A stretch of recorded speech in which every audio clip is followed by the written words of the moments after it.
So nandito pa rin ako ngayon sa Whitecourt, Alberta dahil sa aking reset hindi pa tapos. Tomorrow morning, Monday, saka ako mag-start rolling again sa big highways papuntang Grand Prairie. Take ko itong opportunity today na buksan itong night cat camping tent na pinadala sa akin ng isang company from China. Now, it's too late dahil yung summer is almost done. Sa 2 weeks more to go and then September.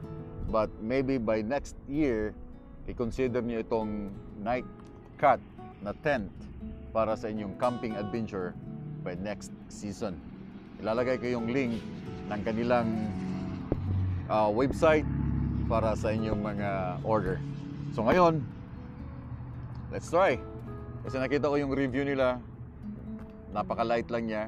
And then susubukan natin ilagay dito sa aking likod itong kanilang tent na pinadala. It's been 2 weeks na yata dumating sa akin to.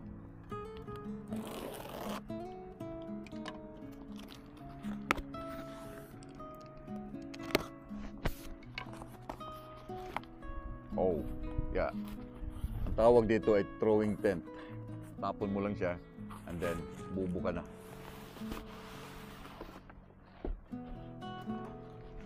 There you go. Night cat. Okay, so subukan natin ngayon.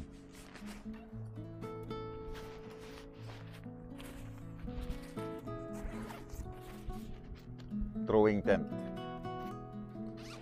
Di ba, mahilig kayong mag-camping pag winter time, pag summer time, right? So, ito maganda na, wala na siyang assemble, hindi mo na kailangang i-assemble. Pero ito ay good for 2 person. Yung single, meron din siyang single, but ito ay good for 2 person. So, nandito kasama sa kanyang package ang itsura ng tent. See, napakaganda. Manual niya. So, tatapon natin. So, sa bag niya, may kasama na siyang yung ginagamit natin sa tent, yung para hindi siya liliparin, di ba? Waterproof, kahit storm.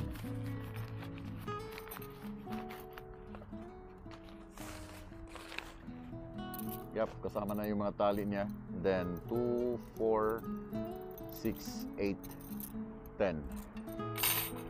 Yung lalagay natin sa ating, para hindi siya liliparin. So, kasama na yung tali. May 3 tali. Oh, I mean, 4. 4 na tali kasama. Then yung pouch niya. I think that's everything. So let's try. Let's try.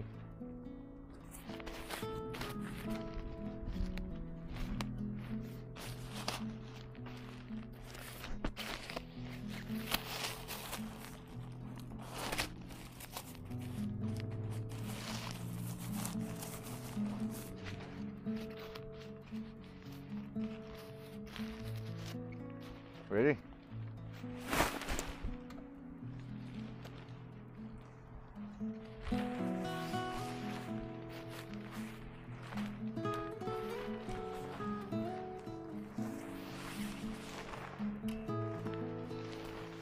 Malaki siya.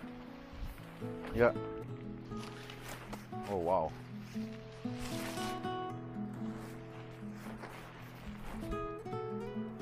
See?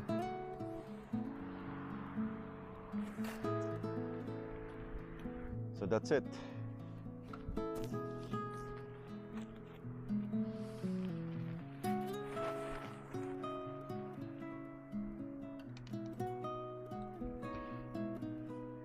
So this is it, guys. Napaka-simple. Good for 2 person. Di ba? Sa mga mahilig mag-camping, kunin nyo to.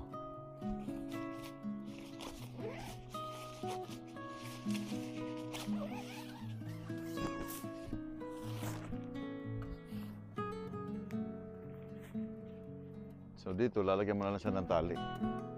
Okay?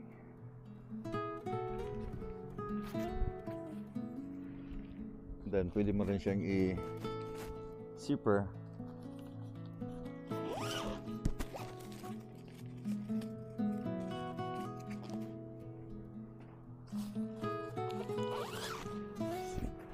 That's it. So ito yung itsura niya. Meron siyang window dito na may screen. Hindi ka papasukan ng lamok dito. That's good. So meron din siyang daanan sa likod. So ito yung loob niya. Like this. So dito lalagyan mo na lang siya ng airbed. Diba? So meron ka ng instant na tent.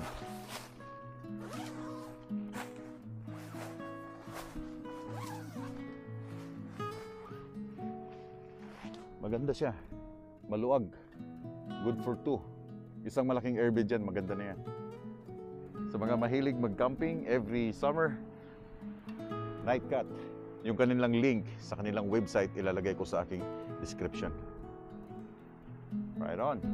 Army green ang color niya. Meron silang blue. Ito ay waterproof. Lalagyan mo lang siya yung mga tali. May kasama na yung mga tali. So ilalagay mo lang para tumibay siya. Okay? Then ito, pwede mo siyang buksan.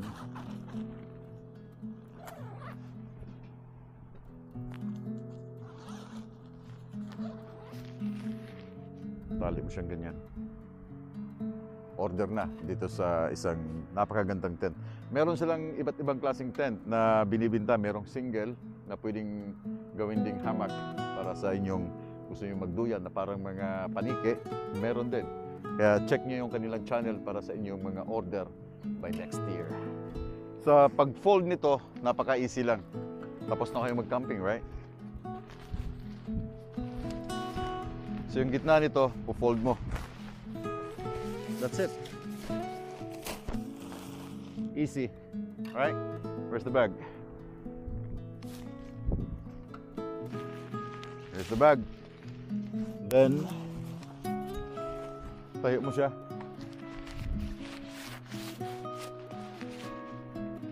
Then press mo yung gitna. Then fold again.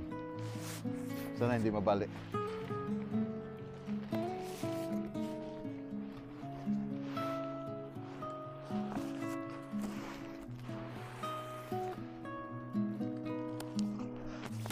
This is it. Fun set. Okay? Simple and easy, right? Then meron siyang tali.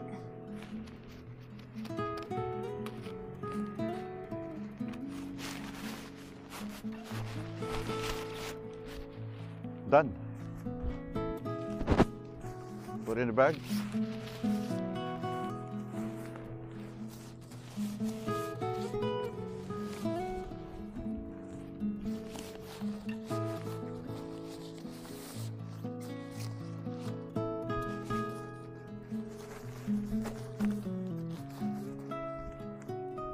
Tools, etc. Manual.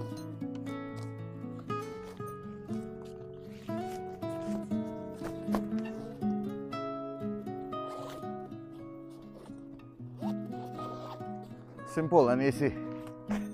By next year, siguro naman today hindi na kayo magka-camping dahil medyo malamig na. Or yung sa mga gustong mag-camping habol sa summer season, Nightcat. Napaka-easy lang. Tapon mo lang siya, umubo ka na, hindi mo na kailangan magkabit. Then, napaka-easy lang din pag lilikomin mo, pag ibabalik mo na siya. Di ba? So, ang kanyang link ay nasa aking description sa mga nandito sa Canada, nandito sa Amerika, na mahilig sa outdoor during summer.